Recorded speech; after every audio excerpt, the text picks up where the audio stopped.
Hey, it's Jen Vax with YourColorStyle.com, and in this video I'd like to share with you a color analysis that I have done for a client. She gave me permission to use her case study out on social media. She has gray-green eyes that you may not be able to tell in the video, and she describes her hair as silver white. But what's interesting here with her gray hair is that it still has some warmth to it. I say the word still because I actually don't remember or know what her original hair was, her hair color was before she went gray. But her gray hair is still fairly warm. I've noticed this about some people. This is not true for everyone, but I have a good friend who was a natural redhead, coppery red hair. And now that she's decided to grow it out gray, what's interesting is that it's not as gray-white as she thought and imagined it would be. It's actually a little bit more like this woman's hair here. It looks like a very light, almost like blonde gray, and has a little warmth to it.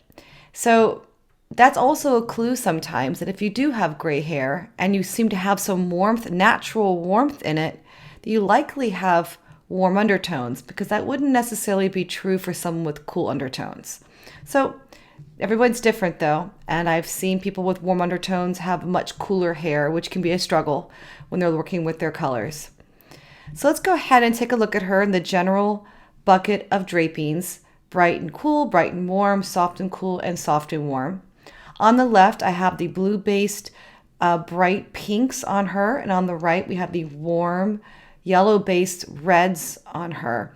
And these warm reds are going to look good if you have warm undertones, and the blue-based pinks, these cool pinks, would be more in harmony with someone with cool undertones.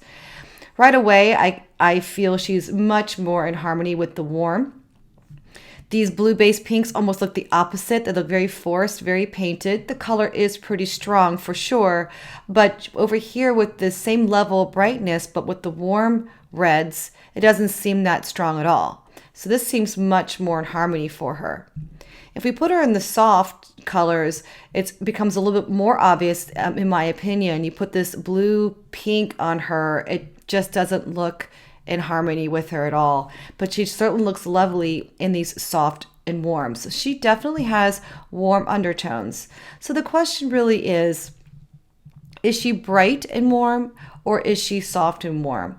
Well, before we dive into that, let me just say that she is light.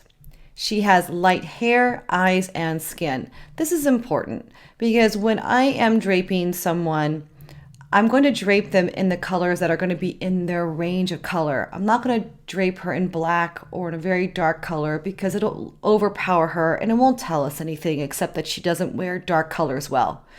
So it's important for me to narrow down the range right away, and I feel that she is light hair, eyes, and skin. So with that, I draped her in both bright, warm, and light colors and soft, warm, and light colors. And she just looks lovely in these brighter colors here. So we have the brighter on the left and the softer on the right. Now these softer tones don't look bad on her at all. And just because you can wear soft colors, like more muted colors, and the clear chroma colors, shouldn't cause you confusion. If you can wear the brighter colors best and well, then choose that color palette, the bright color palette.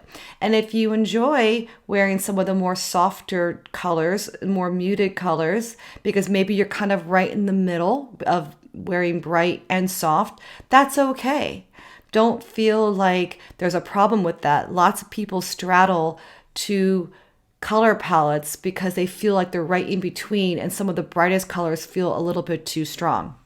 Here she is in bright warm, like a nice goldenrod, and this is the soft and warm version of it.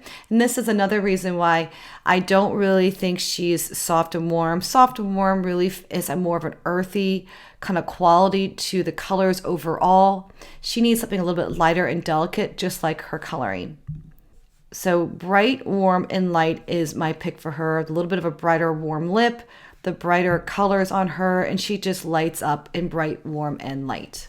And if you're trying to figure out what colors flatter you best, and most importantly, to learn what colors to avoid that drain you or overpower you, take the quiz out on yourcolorstyle.com/quiz. It's absolutely free, and it'll walk you through step by step on how you can figure out what types of colors are going to make you shine. I'm Jen Vax, and thanks for watching.